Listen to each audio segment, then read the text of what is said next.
Sup mates, welcome back to Art and Fun with Nathan and Basco. And today, like I told you yesterday, there will be a part 2 coming up of the video, the most powerful weapons of the MCU. So let us go.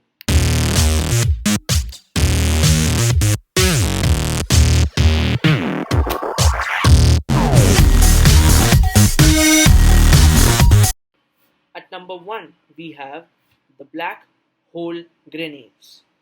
So, we get to see these weapons used in Thor the Dark World, and they were used by the Dark Elves, especially by Malekith, who we all know from Thor the Dark World, and they were used to generate black holes for a small period of time. At number 2, we have Thanos' double sided sword. So, as we know, the first appearance of Thanos using the sword was in Avengers Infinity War, and he also used the sword to kill Heimdall, as we all know. And we can say that this weapon was really strong, that it even helped in breaking Captain America's shield. That's how strong this weapon was. And obviously, it could also be used as Steve Rogers or Captain America's shield. It could be thrown and it would come back to Thanos. That's how powerful this weapon was. At number 3, we have Corvus Glaive's glaive. Wait, who is Corvus Glaive? For those who don't know, he's the same guy who almost killed Vision in Avengers Infinity War to take the Mind Stone from him. And when I say glaive, it is nothing but his weapon, which is almost considered to be a sword. It was so powerful enough that it almost killed Vision. At number 4, we have the all black Necro Sword. Yes, but I do not mean Hela's sword over here, I mean Gore's sword. Yes, the enemy or the villain introduced in Thor Love and Thunder, his sword was so powerful enough that it could kill almost all the gods. But the weapon did not last for long thanks to Jane Foster, the mighty Thor, also introduced in Thor Love and Thunder. The Mjolnir which Jane had the ability to destroy the sword. At number 5, we have the sonic cannons. Well, these weapons are not new, but they are really old. The first time they were used were in the Incredible Hulk, which had released in 2008 to control or to stop Hulk from attacking back, and again was used by War Machine in Captain America Civil War, which had released in 2016. We remember that scene where there was the airport fight between Iron Man's team and Captain America's team, and how Rhodey, War Machine, stopped Wanda from attacking. So, we all know it's really powerful to stop an enemy from attacking. At number 6, we have Iron Man armors. We all know that how cool they look. At the same time, the technology or the capability of the suit to attack or launch missiles, repulsories, or any other kinds of weapons.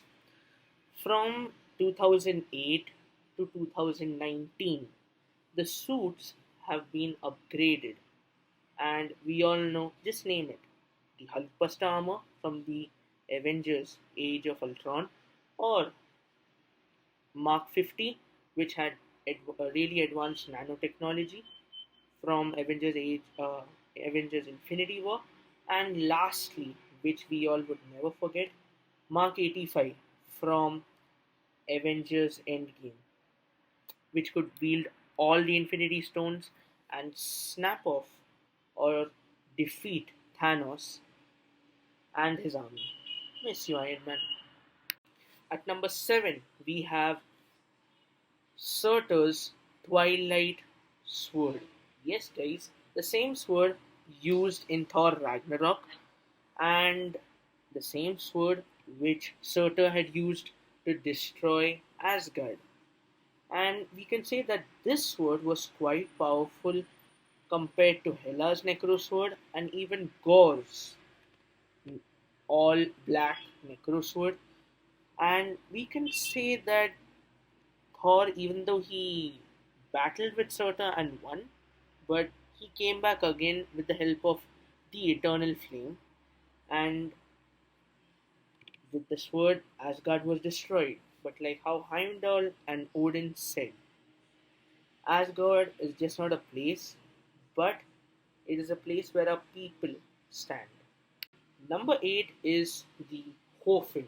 Yes, it's a sword, the Bifrost sword, which Heimdall used in Thor Ragnarok. Not only Thor Ragnarok, but from Thor 2011, which had released in 2011.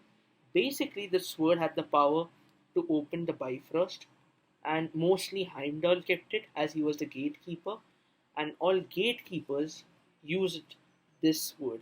Apart from that, this sword also helped in killing Hela's army. Number 9, we have the Melt Stick.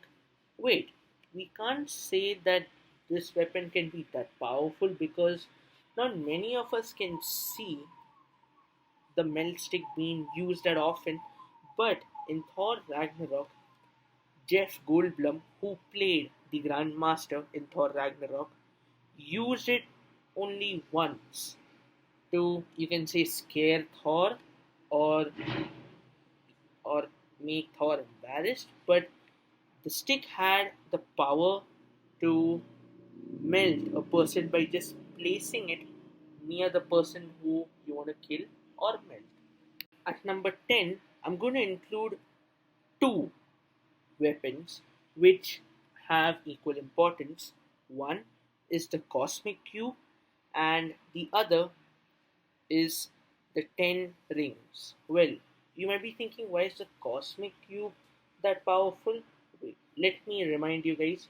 The Cosmic Cube, first, is the weapon of the MCU which helped to open the portal. If you remember in Avengers 2012, and also the Cosmic Cube also is the Space Stone, which Thanos got from Avengers Infinity War, if all of you remember. Now, coming to the 10 rings, these rings are, don't worry, not the jewelry rings, but actually are in the shape of bangles.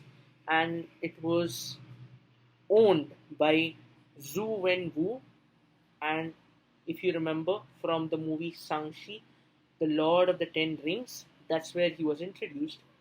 This ring was used for his immortality, also to make him more stronger, and also used as a weapon for almost similar to Odin's Gungnir, but it was even more powerful.